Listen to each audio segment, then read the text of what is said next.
Imtan ako ang kaluda. Nako rin shopping center kay naabot na kuno akong glasses. Napahit mo glasses para Pinas. So, yes. I'm heading there now.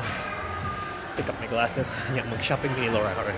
So, yeah, Bisaya vlog for today. Pakita po na yung mga Converse. I have my glasses today. Yeah. Parang mata, lakaw. Felt like the box, kanang it's so beauty, but yeah, it's really good. Off for Filipinas trip. So yeah, it's good because it has anti-reflective. It's big, but it should be fine. It should work out. I love it. It's so clear. That's what it is today. Namin sa DFO karon. Yeah, magpalitag unsa. It's quite sunny today. Nice weather. Yeah. Quesadilla. Solo.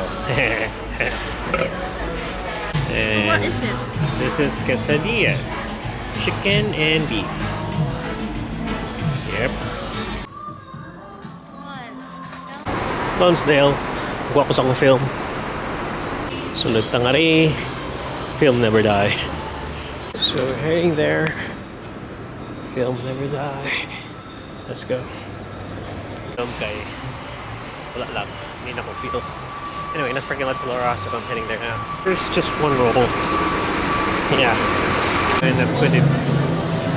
So we ended up food trip Corimo. Yep. And a bit of sushi. But today, here at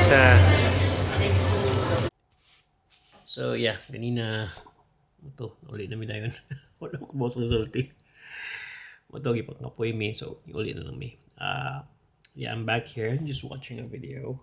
Gi-release na ang DJI Osmo Action 4. So I was just thinking of getting an Action 3 currently because muli mo Pilipinas karong in like 13 days. So that's so near. Yeah, muli ko Pilipinas in 13 days. But the thing is, niabot ang Action 4 but wala ko'y kwarta. So, kabuhan ko. So, set up na kanalayog ka ng lighting ba. So, before I close this vlog, kalaw naman ron, but yeah, I'm gonna close this vlog. I'm gonna close this vlog right now. Yes, ang hitabo ron lawa is, yeah, we're supposed to go to the DFO. Yeah, manto sa mamalit pa yung mga stuff, but what happens was, when pag-abot naman sa DFO, one thing we found out is usually kanang DFO, DFO gani. Outlet stores kanang barato ka ng kuan mga Quicksilver, mga Billabong, mga board shorts. So usually di may malit kayo sa low na yung prices, then we get it from there. Problema ba, wala lagi Billabong, wala lagi kanang Quicksilver. Kasi may tiktuyok niyan. Gikan mi the other day sa line sa DFO niya. Wala lagi kuan. So we just realized pag check ng online is they closed. So they permanently closed, more like nag-bankruptcy or something. So ipalit sila laing company niya. Wala na. Wala na Billabong. Magaling atong palit ka sa website or serves laing nga store, dili siya sa dili ha. And it's much more expensive. So sad. So una kay palit ag barato, and I didn't buy because I didn't feel a need because I miss Australia.